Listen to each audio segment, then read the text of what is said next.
You ask Tiger to calculate. This deals with finding the midpoint between 2 points.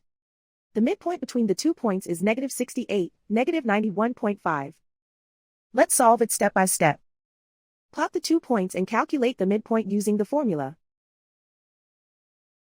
The coordinates of point 1 are, x1 equals -55, y1 equals -89.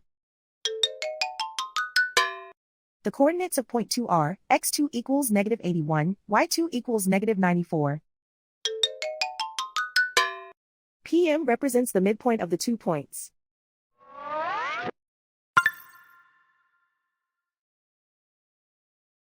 Use the x values in the midpoint formula to find the midpoints x.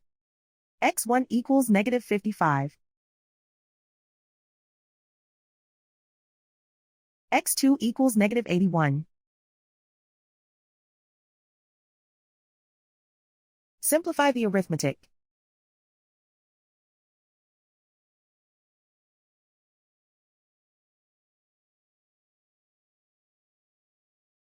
Use the y values in the midpoint formula to find the midpoints y.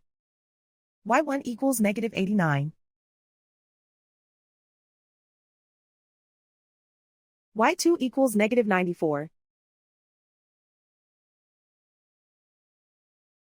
Simplify the arithmetic.